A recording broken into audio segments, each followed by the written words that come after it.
Good evening and very warm welcome to news that is Aziz. आज मुल्क भर में यौम तकरीब शोदा मनाया गया। इस दिन को मनाने का मकसद शोदा की मुल्क के लिए कुर्बानियों को उजागर करना है। शहीद तो अपनी जान दे देता है मगर उसकी फैमिली सारी उम्र इस गम को लेकर अपनी ज़िंदगी गुजारती है। और पाकिस्तान में ऐसी माएँ हैं जिनका एक बेटा शहीद होता है तो वो कहती हैं कि मेरा दूसरा बेटा भी आप ले लें, और मेरे अगर और बेटे हों तो मैं वो भी इस वतन पर निछावर करने के लिए तैयार हूँ। इन माओं के हमने खुद इंटरव्यूज किए हैं, इन फैमिलीज से हम खुद मिले हैं। सो बिलाशुबा क़याम पाकिस्तान से आज तक इस वतन को कायम और दायम रखने में हमारे शोदा ने कलीदी किरदार अदा किया है। अगर आज ये वतन कायम है तो शोदा के दम कदम से ही है। क़याम पाकिस्तान के बाद से ही हमें भारत के साथ जंगों का सामना रहा, इंटरनेशनल थ्रेट्स नहीं, मगर हर किस्म की थ्रेट, चाहे वो इंटरनल हो या एक्सटर्नल, हमारी बहादुर फौज ने हर मौका पर दुश्मन के दांत खट्टे किए।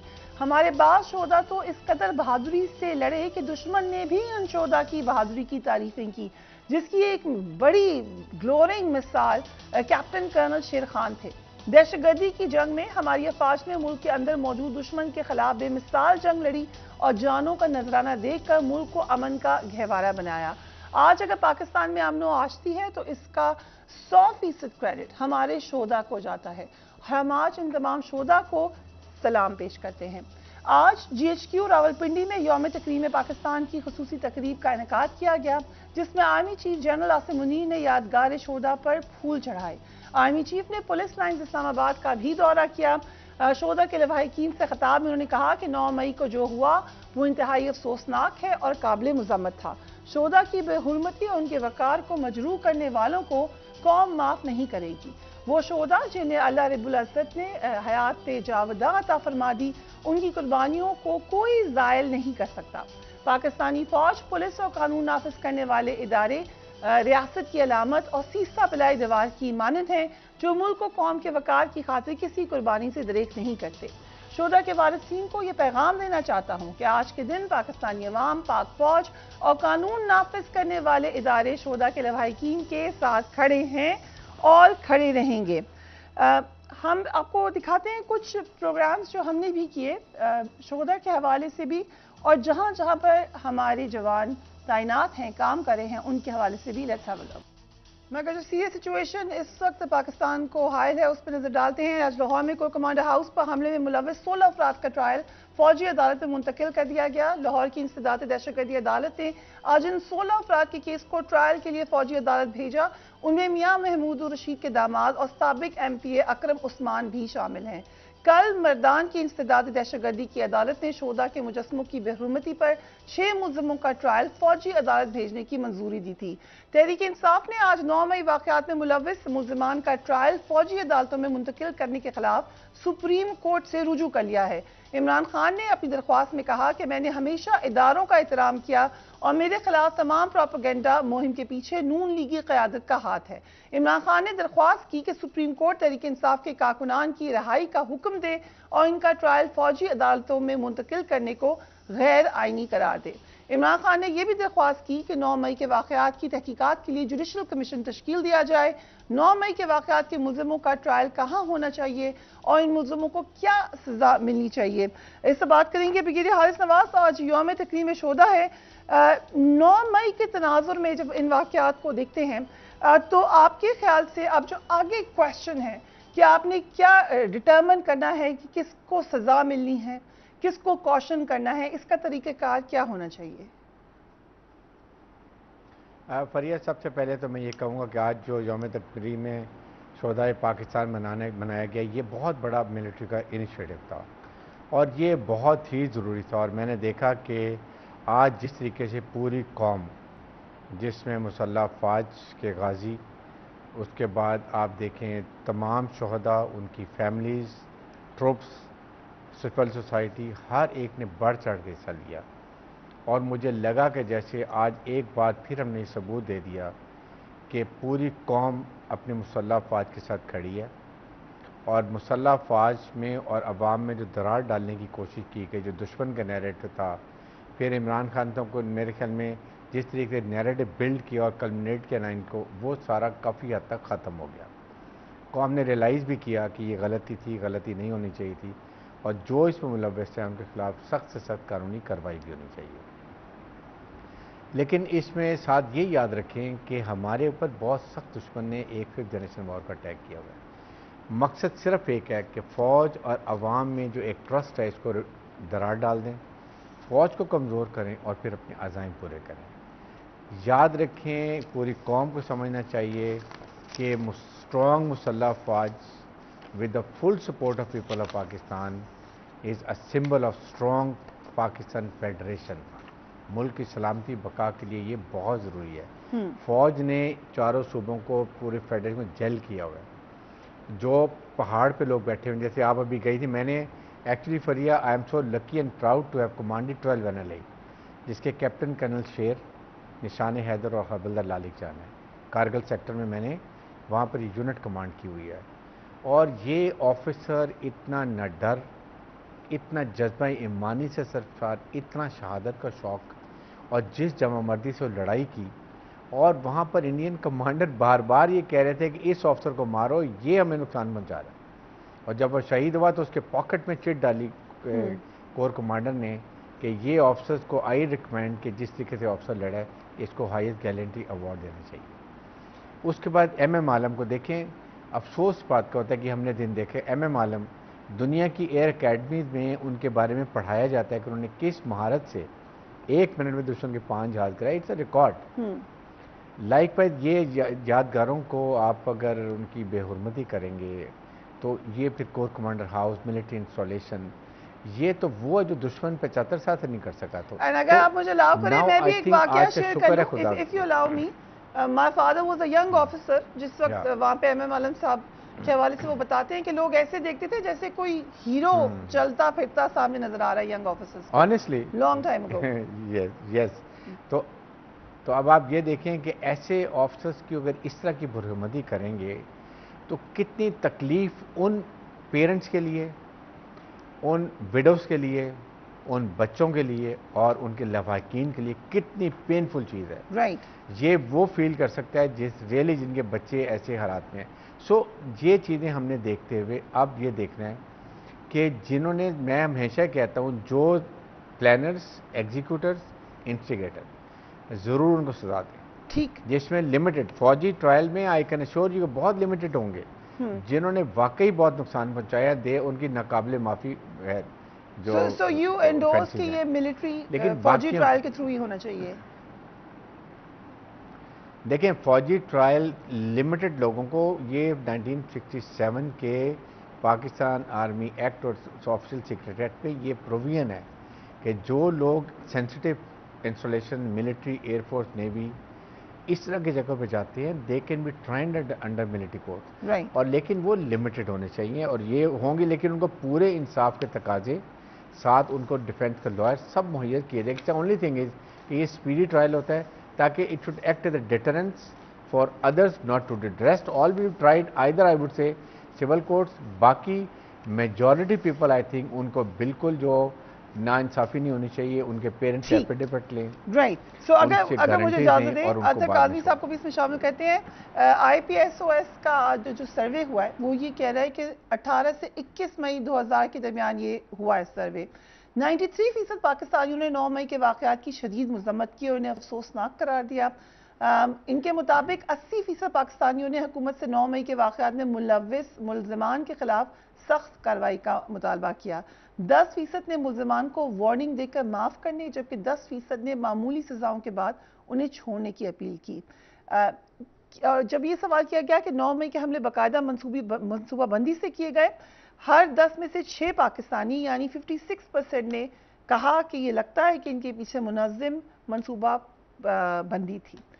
सो ये एक पब्लिक मूड नजर आया है सर्वे से। व्हाट डू यू थिंक इस वक्त अब कैसे आगे चलना है? क्योंकि एज ब्रिगेडियर साहब सेड कि कोशिश ये थी कि पीपल वर्सेस आर्मी हो, तो आपको कॉशन की भी ज़रूरत है। देखिए, पहली बात तो ये है कि जिस तरह ब्रिगेडियर साहब ने बात की, मैं भी उससे एग्री करता हूँ कि जो शोधा हैं हमारे, वो हमारे हीरो हैं, वो हमारे सर का ताज हैं। ऑल्दो के मुल्क के अंदर इस वक्त आपको बहस इधर जाती हुई नजर आती है, तकसीम नजर आती है, पोलराइजेशन नजर आती है, लेकिन ये एक ऐसा नुक्ता है जिसके ऊपर मेरा नहीं ख्याल कि किसी को भी किसी दूसरे से इख्तलाफ हो। और हमें सबको खुद सोचने की जरूरत है, खुसूसन जो हमारे सियासतदान हैं, हमारे दीगर लोग हैं, कि जनाब जब आप कोई इस तरह की बात करते हैं तो वो माँ जिसका जवान बेटा जो है वो शहीद हो चुका है, या वो बेवा खातून जिसने जवानी में अपने सुहाग को इस मुल्क के ऊपर कुर्बान कर दिया, उनके पास और क्या है? वो यतीम बच्चे जो बचपन में उनके वालिद जो हैं उन्होंने किसके लिए कुर्बानी दी?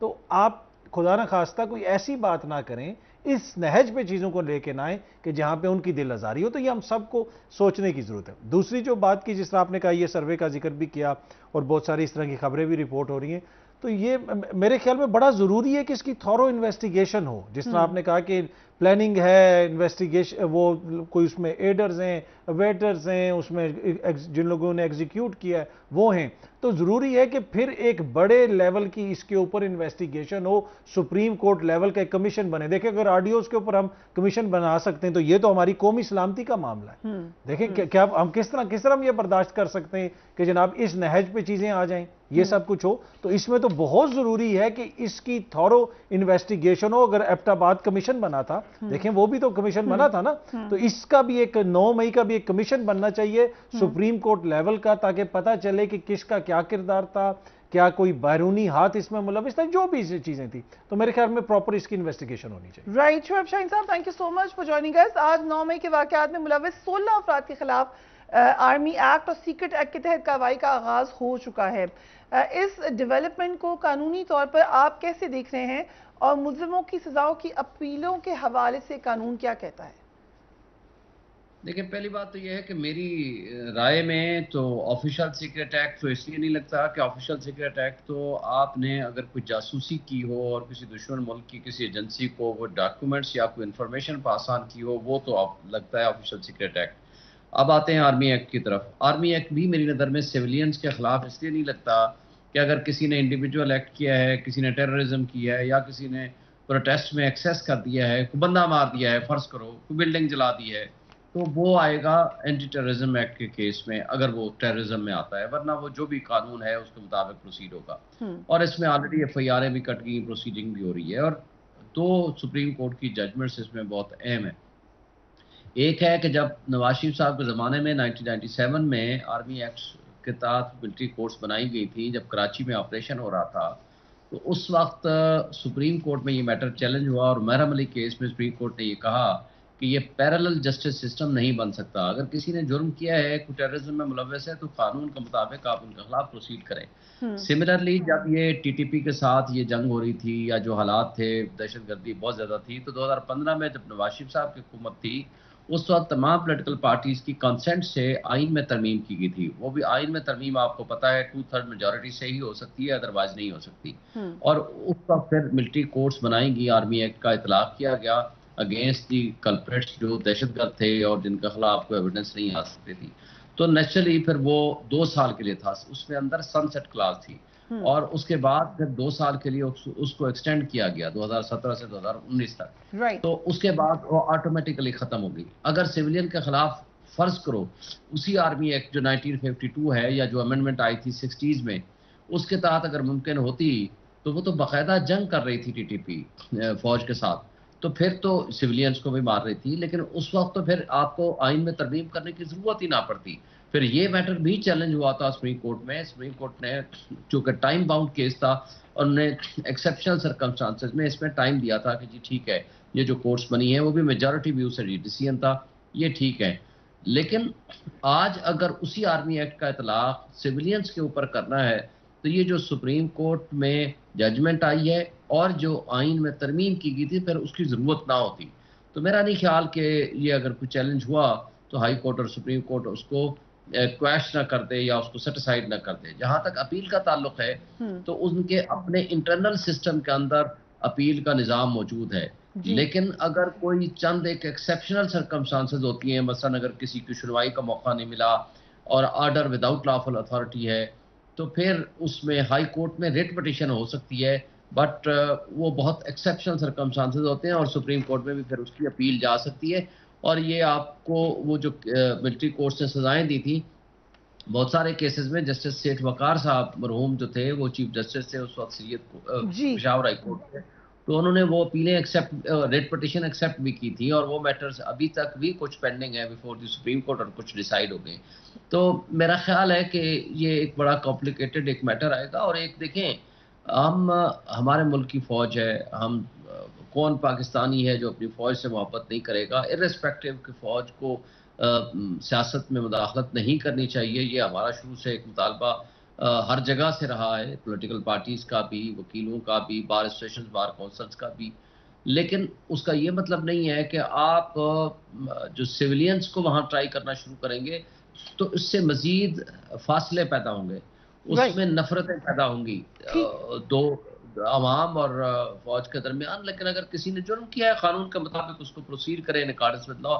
लेकिन आर्मी एक्ट का इतलाक बहरहाल मैं नहीं समझता कि ये सिविलियंस के ऊपर मुनासिब है। जुर्म तो हुआ है शोएब शाहीन साहब, लेकिन क्योंकि बहुत सारे लोग इसमें इन्वॉल्व हैं तो कॉशियसली जिन लोगों का पर साबित हो जाए या बहुत मेन इंस्टिगेटर्स हो, उनके हवाले से भी आपकी यही राय है कि नहीं होना चाहिए आर्मी एक्ट के तहत? देखिए, whosoever is involved, कानून के मुताबिक उसके खिलाफ प्रोसीड करें, whosoever is involved। लेकिन उसका ये मतलब नहीं है कि आप लोगों को उठाएं, लोगों पे तशद्दुद करें, लोगों को आप मजबूर करें कि आप पार्टी छोड़ दें। मुझे ये बताएं कि कितना मासूम और कितना अच्छा हमारे मुल्क का कानून और इंसाफ बन गया है। आप पार्टी छोड़ें, आप आकर के प्रेस कॉन्फ्रेंस करें और 1 घंटे के अंदर अंदर आप बेगुनाह हो जाएं, ना अदालत की जरूरत है, ना गवाह की जरूरत है, ना किसी और चीज की जरूरत है। ये तो कोई कानून का निजाम हमने पहली दफा देखा है। राइट, और ये इसके पर हम डिस्कस करना चाहते हैं। अगर इजाजत दें है कि भाई प्रेस कॉन्फ्रेंस कर लो, छोड़ दो, वरना 4-4, 5-5 दफा अदालत छोड़ती है और उसके बाद वहां से गिरफ्तार हो जाते हैं। ये जो दौरा मेयार कायम कर रखा है, जो पीडीएम की जमातें बुनियादी इंसानी हुकूक को मुअत्तल करके बैठी हुई हैं या लोगों के ऊपर इस तरह की सिचुएशन क्रिएट कर रही हैं, मेरा ख्याल है कि ये नहीं होना चाहिए। ये हम दुनिया में अपना तमाशा दिखा रहे हैं और जिंदा कौमें और जमहूरियत और आइन पे बिलीव करने वाली और ठीक है शोएब साहब, हसन रज़ा पाशा साहब, यौम तकरीम शोदा का दिन है, लेकिन साथ ही साथ ये एक अहम डिबेट जरूर मौजूद है कि क्या इस हवाले से ये मामला आर्मी एक्ट के थ्रू ही होना चाहिए, और लग रहा है कि होगा। लेकिन जो अभी हमने सुना कि शोएब शाहीन साहब ने पॉइंट्स रेज किए या पीटीआई ने आज इसके हवाले से एप्लीकेशन दी, आप क्या समझते हैं उस हवाले से? देखें, पाकिस्तान बार कौंसिल का हमेशा ये स्टांस रहा है कि सिविलियंस का आर्मी एक्ट के तहत ट्रायल नहीं होना चाहिए। लेकिन अफसोसनाक बात यह है कि हमारी वो पार्टीज़ जो अपोजिशन में होती हैं वो हमेशा एतराज़ करती हैं कि आर्मी कोर्ट्स के तहत सिविलियंस का ट्रायल नहीं होना चाहिए। लेकिन जब वो इक़्तिदार में आती हैं तो ये चीज़ भूल जाती हैं और पसे पुश डाल देती हैं और इंतहाई नेगलिजेंस का मुजाहरा करती हैं।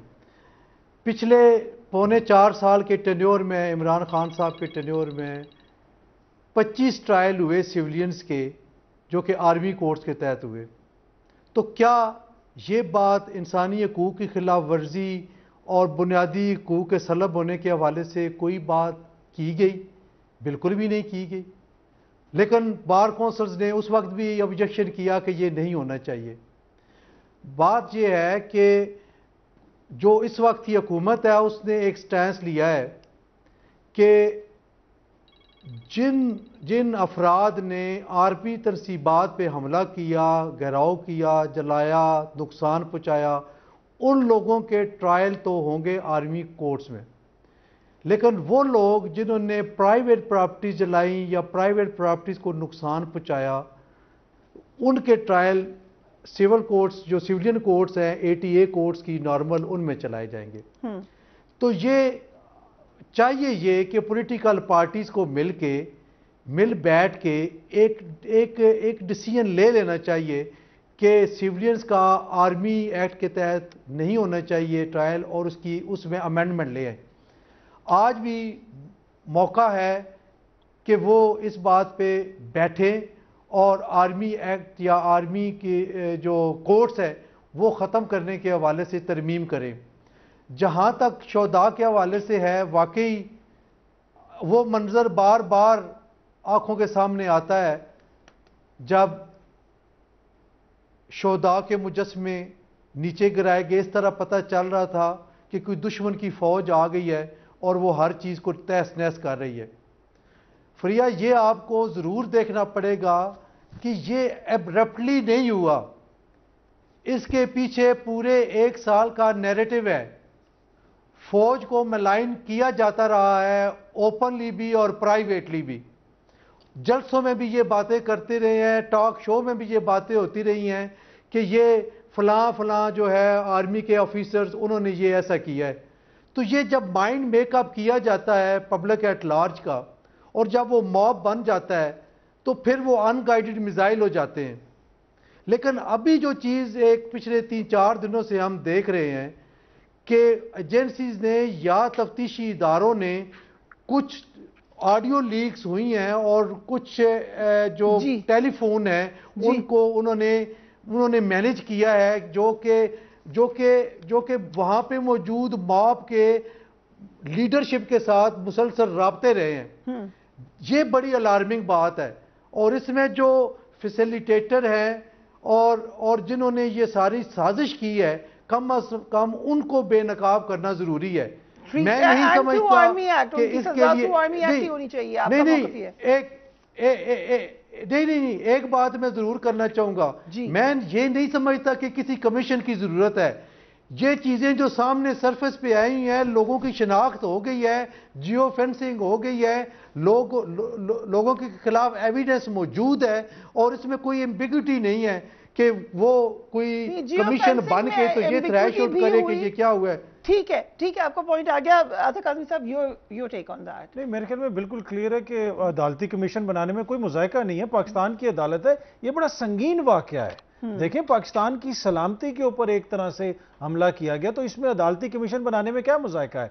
एबटाबाद कमीशन भी तो बना था, तो अदालती कमीशन हो, हुकूमत ही बना दे, उसमें तमाम सबूत रखे जाएं और किरदारों को देखें। इस वक्त तो जो भी कुछ कर रहे हैं वो एग्जेक्टिव आर्म कर रही है ना, तो वो उसमें वो कहेंगे जी हमारी पॉलिटिकल विक्टिमाइजेशन हो रही है, ये हो रहा है, वो हो रहा है। तो क्यों ना इस एक सुप्रीम कोर्ट लेवल का एक कमीशन बना दे हुकूमत, वहां पे ये सारी चीजें रखें और चीजों को दूध का दूध और पानी का पानी हो जाए। और बाकी जो इंडिविजुअल केसेस चल रहे हैं, ट्रायल भी हो सकता है नहीं, बाकी वो जो इंडिविजुअल के केसेस हैं वो आइन और कानून के मुताबिक हों, जो कानून जिसकी, इसलिए कि मैं माहिर कानून तो नहीं हूं, दोनों मोअज़्ज़िज़ शख्सियात जो बैठी हुई हैं ये आइन और कानून को मुझसे बेहतर समझती हैं, तो वो तो कानून के मुताबिक हर उस शख्स को सजा मिलनी चाहिए। इसलिए कि ये काबिल मुज़म्मत नहीं, ये काबिल नफरत चीजें थी जो हमने विटनेस की, और इंशाल्लाह कभी दोबारा हम ये चीजें नहीं देखेंगे। तो कानून को अपना रास्ता लेना चाहिए और इसके साथ साथ तहकीकात होनी चाहिए। देखिए, पता चलाया जाए। और पाशा साहब ने बड़ी इंपॉर्टेंट बात की कि नैरेटिव बनाया गया इदारों के खिलाफ। उन्होंने 1 साल का जिक्र किया, मैं 3 साल बल्कि इससे भी पहले जिक्र करूंगा।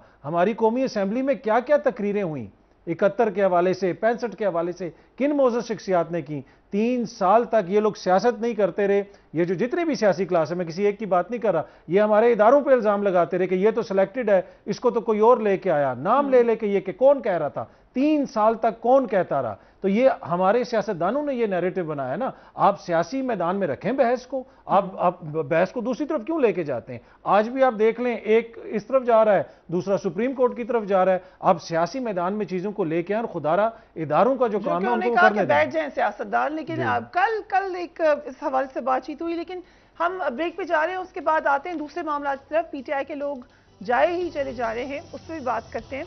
लेकिन एक चीज़ as a student of media मैं कहना चाहती हूँ कि कुछ चीज़ें सिंबॉलिक होती हैं, वो सख्त हो या उनका जो भी इम्पैक्ट हो। इराक वॉर में आपने देखा कि एक विजुअल बहुत ज़्यादा घूमा था जिसमें सद्दाम हुसैन का मुजस्मा गिरा दिया गया था। ये मैसेज था कि हमने कॉन्कर कर लिया। ये कौन सी ज़हनियत थी कि आपने अपने ही इलाके में जाके अपने ही हीरोज़ के मुजस्मे गिराए? ये अब कहने को आप लोग कह रहे हैं कि ये शायद कोई इतनी बड़ी बात नहीं है, ये बहुत बड़ी बात है। We'll take a break and we will be right back.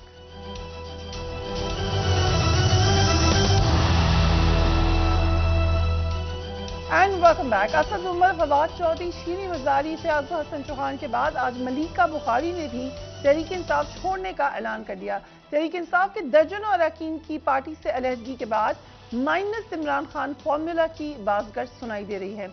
कल इमरान खान ने पेशकश की कि वो ताकतवर अफराद के साथ बातचीत के लिए कमेटी तश्कील देने के लिए तैयार हैं। अगर इस कमेटी को कायल कर लिया जाए कि इमरान खान के बगैर मुल्क बेहतर चल सकता है तो वो पीछे हटने के लिए भी तैयार हैं। Let's watch him.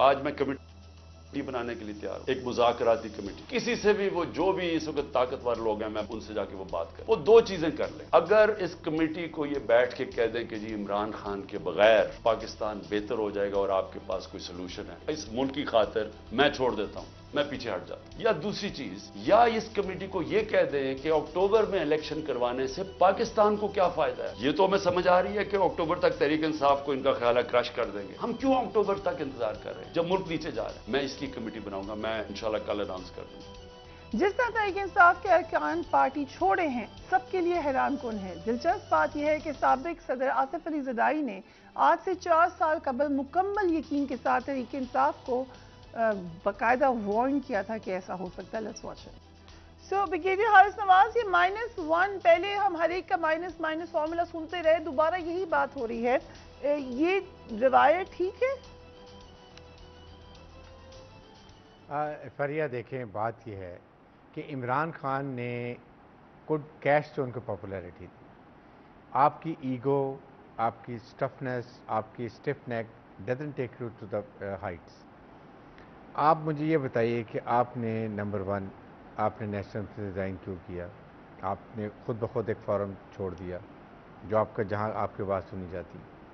नंबर 2, आपके पंजाब और KP की असम्बली थी, चाहे हुकूमत ने बेट दी, उन्होंने कहा जी आप तोड़े हम इलेक्शन करा देंगे, you fall in that trap और आपने दोनों असम्बली ख़त्म कर दी। उसके बाद आपने नैरेटिव को लेके चलते गए, फौज फौज फौज आर्मी, उसके बाद ये फलां को जनरल बाजवा, जनरल आसिम मुनीर, सोन सा। तो व्हाट डिड यू गेन? आपने अपने पार्टी को बहुत ज़्यादा इम्तिहान में डाला। मजाकरत के लिए आपने कहा मैं चोर डाकूंगा साथ नहीं बैठूंगा, डिस्पाइट द फेल के देवर चांद आपको यू हैव टू सिट। फिर आपको मौके मिला, आपने कहा 14 मई तक असेंबली डिजॉल्व करो, फिर मैं बैठूंगा। बात यह है कि आप कहीं तो एडजस्ट करें। ये सियासत में इस तरह सियासत नहीं होती है। सियासी लड़ाई सियासी तरीके से की जाती है। हर बात में आप एस्टेब्लिशमेंट को ड्रैग कर रहे हैं, जबकि आप कहीं आए दैट द टाइम आप नो के जो time is running out of your pocket, तो आप उसी वक्त कहेंगे yes I am ready unconditional. आपने टीम बनाई, कोई कंडीशन डिस्कस करें, एक आध महीने या इवन इंश्योर करते हैं कि अक्टूबर में इलेक्शन हो जाएंगे, यही गारंटी ले लेते हैं, still you could have you are much better placed. So now you're saying कि आप -1 जरूरी है, माइनस इमरान खान जरूरी है, this is what you think? नहीं, देखें नहीं, द पॉइंट इज ये इस वक्त ना तो पार्टी को बैन को करना होना चाहिए, सियासत में होता भी नहीं है, करेंगे तो रीइमर्ज हो जाएगी पार्टी। -1 डिपेंड करता है ना कि अगर आपको कोर्ट में जाके आपको कोई सज़ा हो जाती है और आप डिस्क्वालीफाइड होते हैं, जो कि एक नॉर्मल कानून के मुताबिक, चाहे अल कादिर है या तोशा खाना है या foreign funding whatever the reason are, that is a different story, right. Otherwise Nawaz से भी तो -1 हुए थे, तो व्हाट हैपेंड? ये आपने देखना है कि अब इसको बैठ के सोचेंगे, री-स्ट्रेटजाइज करें कि मैंने कैसे चलना है जमहूरी अंदाज में, और इसको मैंने पार्टी को रीहैश कैसे करना है। अगर लोग जा रहे हैं what happened minus Nawaz Sharif पर, उनकी पार्टी ने बार-बार उस पे रेजिस्ट किया है। मरीम नवाज आज तक कहती हैं कि पलड़े भारी बराबर होंगे तो आगे चलेंगे, they have not forgotten it. So आपने देखें पर यही तो आपने उनको मौका दे दिया ना कि आपने इनिशिएटिव अपना आपने दे दिया PMLN को, they are the most happiest, they are having a best of ride, very smooth ride, और वो गैलप के अंदर जा रहे हैं इसलिए कि आपने सब कुछ अपने हाथ से दे दिया। ये सब कुछ किसको सूट करता है? अगर मुझे इजाजत दें, PDI का PDM का, मैं शोएब साहब और उस तरफ भी चलती हूँ, लेकिन क्विकली मैं ऐड आपको इसलिए करना चाहती हूँ क्योंकि आपने मेरे प्रोग्राम में ही कहा था कि इमरान खान जहाँ है वहीं पार्टी है, यू सेड दैट। तो अब अगर इमरान खान ही नहीं होंगे तो फिर PTI होगी?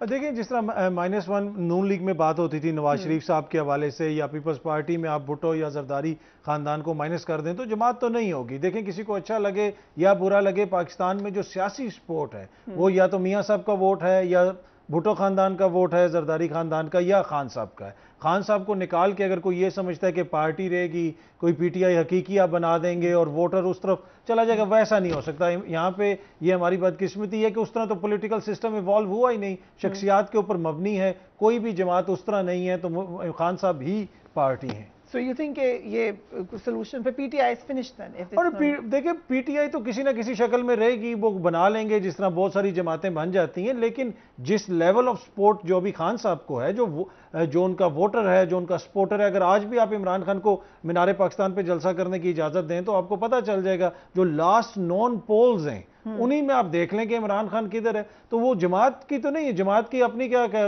उस्मान बुज़दार साहब की पॉपुलैरिटी है। उन्होंने क्या किया? आप अंडरमाइन ना करें। 3 साल उन्होंने क्या किया पंजाब के अंदर उस्मान बुज़दार ने? आजकल वो तो ये बदकिस्मती यही है कि यहाँ पे शख्सियात ही इंपॉर्टेंट है। राइट। शोएब शाहीन साहब, फयाजुल हसन चौहान साहब ने कल मेरे प्रोग्राम में कहा कि वो चाहते हैं कि फ्री पैसेज दिया जाए। उन्होंने कहा ये मेरा मशवरा है, कहीं बातचीत हो रही है। फैसल करीम कुंडी साहब ने भी ये कहा कि उनको सियासी पनाह के लिए भेज दिया जाए। ये जो तमाम डायलॉग है या बातें हैं, ये कोई लीगली पॉसिबल है कि आप किसी को कहें कि आप माइनस हो जाए या आप किसी को कहें आप मुल्क से बाहर चले जाएं? देखें, ये सारे अनकॉन्स्टिट्यूशनल बातें हैं, ये मुमकिन ही नहीं है। और भेजा गया था ना, मुआहदा करके नवाज शरीफ साहब नहीं गए थे? जिसने मुआहदा नहीं किया, जुल्फ़िकार भुट्टो को एलिमिनेट किया था। देखें, हमारे माजी की हिस्ट्री आप उठा लें, 1950s में जब लियाकत अली खान का मर्डर हुआ, उसको 58 में एब्रोगेट करके तो नया मार्शल लॉ लगा दिया गया। 62 का आइन बना, उसको 69 में एब्रोगेट करके नया मार्शल लॉ लग गया। शेख मुजीबुर रहमान की मकबूल पार्टी थी, वो एक्सेप्टेबल नहीं थी, फोर्स इस्तेमाल हुई, मुल्क 2 लाख हो गया। 160+ की सीटें थी, उनको नहीं इक़्तिदार मिला, 81 वाले को मिला। वो आपने देख लिया, जुल्फ़िकार भुट्टो भी फिर काबिल कबूल नहीं रहा। जब वो जेल में थे, उनकी पार्टी के सारे लोग मैक्सिमम छोड़ गए थे और उनकी अपनी पार्टियां बन गई थी, जो आपको याद होगा, खर साहब, जतुई, जो पीरजादा, हनीफ रामे, कौसर न्याजी, कई पार्टियां बनी। लेकिन जब बेनज़ीर भुट्टो वापस आती है 68 में, सारी जो अवाम थी, पब्लिक उसके साथ खड़ी रही। वो इन पार्टियों को किसी ने घास नहीं डाली। और इस दौरान तजर्बा किया गया, मोहम्मद खान जुनीजो को इजाद किया गया। अब मोहम्मद खान जुनीजो के बतन से नवाज शरीफ साहब को पैदा किया गया, नवाज शरीफ साहब के बतन से PMLQ को पैदा किया गया। PMLQ और पैट्रियाट्स के हाइब्रिड निज़ाम से फिर यहाँ एक तड़का लगा कि मुशर्रफ साहब ने अपना इक़्तिदार इंजॉय किया। और इसी तरह का सिलसिला आज इमरान खान के खिलाफ जारी है। तो एक बात बताऊं, वोट किसको, अवाम और लीडर के दरमियान वोट जो है वो किस किस के नाम का रहा? पहली दफ़ा अगर आप कहें, मुत्तहिदा अगर मुल्क जो हमारा था, उसमें ईस्ट बंगाल में, इस मशरकी पाकिस्तान में अगर था वो शेख मुजीबुर रहमान का था और वेस्ट में था भुट्टो का। उसके बाद अगर पॉपुलर लीडरशिप रही तो भुट्टो की या बेनज़ीर भुट्टो की रही। फिर नवाज शरीफ पॉपुलर हुए, उसके अपने नाम का वोट था। आज इमरान खान का अपने नाम का वोट है। लेकिन आप इसको जितने बंदे सारे आप तोड़ लें, 22 MPA इमरान खान ने 18 के इलेक्शन से पहले अपने KPK की असम्बली से उनको निकाल दिया था, क्योंकि उनके इल्जाम था कि उन्होंने पैसे लिए हैं। इसी तरह पिछले साल आप देखें, 50 के करीब नेशनल असम्बली के और MPA पंजाब के उन्होंने पार्टी छोड़ दी। लेकिन उसके बावजूद पार्टी को तो कोई फर्क नहीं पड़ा। मैं कहता हूँ 100 बंदा एक और छोड़ जाए, वोट है इस वक्त इमरान खान का। इस तरीके से माइनस करने से ना तो पार्टियां खत्म होती हैं, ना लोगों के दिलों से आप उनको खत्म कर सकते हो। हाँ, गवर्नेंस दे दें, वो डिलीवर ना कर सकें, पार्टी आज खुद खत्म हो जाती है। पिछले साल के अगर आप उठा लें, पिछले साल मार्च के या फरवरी के आप पोल्स कोई भी उठा लें, सबसे ज्यादा मोस्ट अनपॉपुलर पार्टी अगर थी तो वो PTI थी, उसके बदले मुकाबले मुझे क्योंकि लेकिन आज सबसे ज्यादा मोस्ट पॉपुलर पार्टी PTI है। लेकिन ये कहना कि आप उसको एक -1 कर देंगे, हाइब्रिड निजाम चला देंगे, इसकी कोई लीगल वैल्यू नहीं। मुल्क की मुझे हसन रज़ा पाशा साहब की तरफ जाना है, बट ब्रिगेडियर साहब आप कुछ ऐड करना चाह रहे हैं? जी, मैं फरिया ये कह रहा हूँ, देखें, अगर PDM समझदारी से काम करते और ये इलेक्शन कराते, इकोनॉमिक कंडीशन ऐसी है कि इसको कोई भी ठीक नहीं कर सकता था। 1 साल के बाद जो PDM का हाल है वो PTI का होना था, आई थिंक। लेकिन वो आप पावर नहीं देना चाहते, इसलिए ये सब कुछ हुआ। ना आपने डिलीवर किया। आप कहें, आपने या तो कहें ना, काउंटर नैरेटिव भी नहीं बिल्ड किया कि देखें इमरान ये कह रहा था, हमने ये करके दिखा दिया। 0 परफॉर्मेंस। तो दैट इज़ वाई अभी अगर इमरान इलेक्शन में आता है 1 साल के बाद, इन इकोनॉमिक एनवायरनमेंट उनके लिए भी यही होना था जो पहले नज़र आ रहा था। इसलिए मेरे ख्याल में ये बहुत बड़े ब्लेंडर है। बट द ओनली आंसर जो भी है किसी वक्त टाइम पर election. Right, so chief justice of Pakistan ने आज ऑडियो लीक कमीशन के खिलाफ दरख्वास्तों पर लार्जर बेंच तश्कील दे दिया है। चीफ जस्टिस उमर अता बंदयाल की सरबराही में 5 रुकनी लार्जर बेंच कल ऑडियो लीक कमीशन के खिलाफ दरख्वास्त पर समाअत करेगा। ऑडियो लीक्स पर जुडिशल कमीशन बनाने के खिलाफ तहरीक इंसाफ ने दरख्वास्त में इस्तदा की थी कि कमीशन का कोई फैक्शन कल अदम करार दे दिया जाए। आज ये खबर आई थी कि ऑडियो लीक कमीशन ने साबिक चीफ जस्टिस साकिब निसार के बेटे नजम साकिब समेत 4 अफराद को 27 मई को तलब किया था। सो अब क्या आप इस मामले में होता हुआ देख रहे हैं? हसन रजा पाशा साहब। जी, ये है कि जो बेंच की फॉर्मेशन हुई है उससे तो जो आपको भी समझ आ रहा है, बल्कि मेरा ख्याल है सारे मुल्क को पता है कि क्या फैसला होना है। लेकिन इसमें एक चीज़ बड़ी इंपॉर्टेंट है कि जब ऑडियो लीक्स हुई तो हमने मुतालबा किया था, चूंकि इसमें एक मुअज़्ज़ज़ जज साहब का नाम था, तो हमें तशवीश हुई और हमने तमाम जो पाकिस्तान की क़यादत है उसको इकट्ठा किया, तमाम प्रोविंशियल बार काउंसिल्स की क़यादत और पाकिस्तान बार काउंसिल, वहाँ पे एक हमने काफ़ी डिलिब्रेशन के बाद फैसला किया कि हम इनके खिलाफ रेफरेंस फाइल करते हैं, जो लेटर ऑन तमाम बार काउंसिल्स ने किए। लेकिन रेफरेंस फाइल करने से पहले हमने मुतालबा किया था कि ये जो ऑडियो लीक्स हुई हैं इसकी जो है गवर्नमेंट या इस सुप्रीम कोर्ट ऑफ पाकिस्तान इसकी तहकीकात कराए, और अगर ये साबित होता है कि ये फेक है तो उनके खिलाफ कार्रवाई की जाए जिन्होंने फेक बनाई है, और अगर सही है तो फिर कानून के मुताबिक फैसला किया जाए। खुदा खुदा करके बड़े बिलेटेड स्टेज पे आके तो हुकूमत ने ये कमीशन बनाया, और कमीशन कोई हवा में नहीं बनाया, ये एक बाकायदा कानून है जिसके तहत बनाया गया, और वो है Pakistan commission of the inquiry act 2017। तो उसके सेक्शन 2 के तहत सेक्शन 3 के तहत पब्लिक इंपॉर्टेंस का कोई मैटर हो तो हुकूमत पाकिस्तान कमीशन बना सकती है। इस कमीशन को हाई प्रोफाइल इसलिए कहा जा सकता है कि इसके चेयरमैन एक सुप्रीम कोर्ट के सीनियर प्यूनी जज हैं, और बाकी जो 2 मेंबरान हैं वो रिस्पेक्टिव हाई कोर्ट्स के चीफ जस्टिस हैं। एतराज़ ये किया जा रहा है कि कमीशन बनाते वक्त honourable chief justice of Pakistan से राय नहीं ली गई या उनकी तरफ भेजा नहीं गया कि आप कोई जज मुतय्यन करें। उनको जो हुकूमती आई बात डिफेंस में कि हमने इसलिए नहीं भेजा कि उसमें कुछ मुअज़्ज़ज़ ख़वातीन की ऑडियो लीक्स भी इस TOR में शामिल की गई थी, और वो रिलेटेड थी वो चीफ जस्टिस साहब के साथ, तो इसलिए कि उनको कहीं हम शामिल ना करें हमने ये बात बनाई। दूसरी जो सबसे अहम बात है वो ये है कि जो 2 दूसरे मेंबर्स हैं वो तो उनको तो किसी की इजाजत की जरूरत नहीं थी। वो खुद चीफ जस्टिस हैं, और उन्होंने इस चीज को तस्लीम करते हुए जो पहली हेयरिंग हुई उसमें शमूलियत इख्तियार की, और वो उस कमीशन का हिस्सा बन के एक कॉग्निजेंस ले ली। लेकिन ओवरऑल ये लग रहा है कि जो डिवीजन है सुप्रीम कोर्ट की वो हमें बार बार नजर आएगी। यहाँ तक बात ठीक है, इस मामले में भी यही नजर आ रहा है, हर मामले में नजर यही आ रहा है कि डिवीजन है।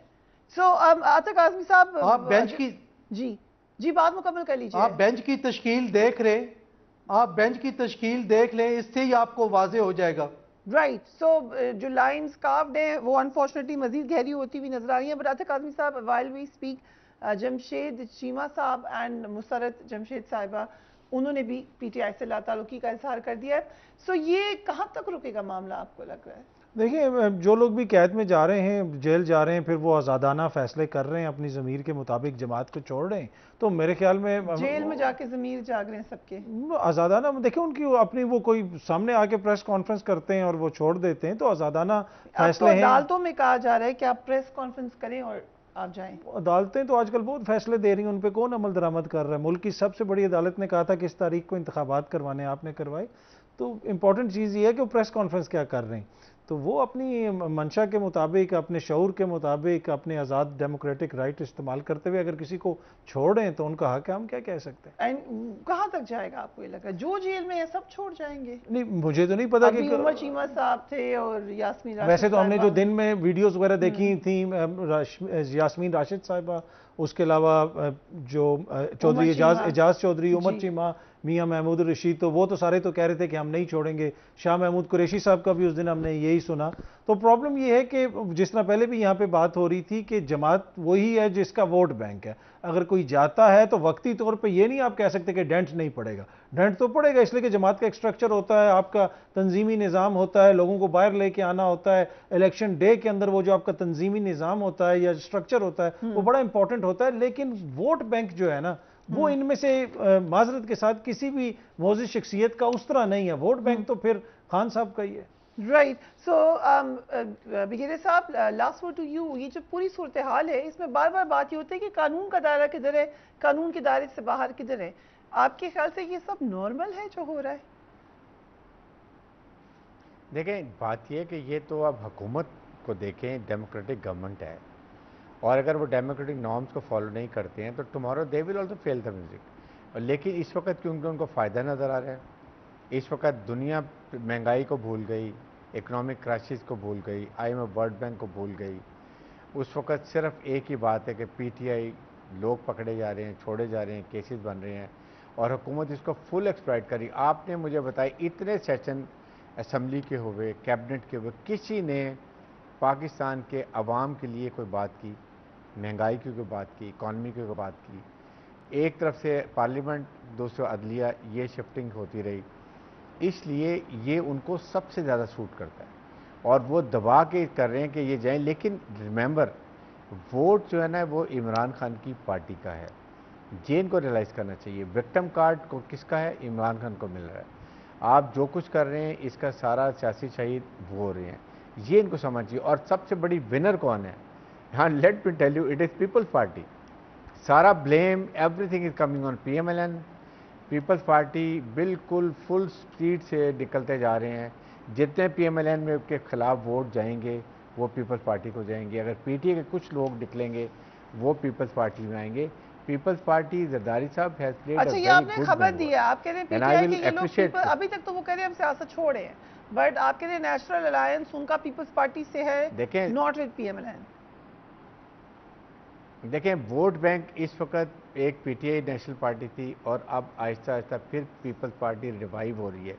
PMLN is a regional party, उनका वहाँ वोट बैंक है। अगर वो नहीं आते तो कौन आएगा? It is Peoples Party. But Punjab में तो पीपल्स पार्टी का फुटप्रिंट कम party in a much better place. Right, but interesting your comment. अब बनेगा ना, देखें, क्योंकि हुआ भी यही था, पीपल्स पार्टी से निकलकर लोग PTI आए थे और वो जो स्पेस थी पीपल्स पार्टी की वो PTI ने ली। अब ब्रिगेडियर साहब ये कह रहे हैं कि ये वापस होगा, रिवर्स होगा। देखिए, पार्टियों में उतार चढ़ाव तो आता रहता है। जिस तरह एक साल पीछे आप चले जाएं तो पाकिस्तान तहरीक इंसाफ किस पोजीशन में थी? वो तमाम बुराइयां खत्म करने के लिए ये हुकूमत में आए थे, तो क्या वो बुराइयां खत्म हुई या उन बुराइयों में इजाफा हो गया? बुराइयों से मेरी मुराद महंगाई, जो आपके मुल्क के अंदर इस वक्त सिचुएशन है, आपका इकोनॉमिक जो ऑलमोस्ट जो है पाकिस्तान उस वर्ज पे है कि बार बार वजीर खजाना को आके बताना पड़ता है कि जनाब हम डिफॉल्ट नहीं कर रहे। तो इस दौर में ऐसी कौन सी ऐसी चीज होगी कि बिलावल इतना मकबूल हो जाएगा कि वो जो है वो जो एक साल पहले जिधर इमरान खान छोड़ के गया था उससे आगे निकल जाएगा? तो मुझे तो नहीं लगता नहीं है कि हुकूमत ने कोई ऐसी चीज अचीव मैदान में सब अभी तो सब सियासत छोड़ के ही जा रहे हैं मोस्टली, ये पहली दफा ही देखा है। तो फिर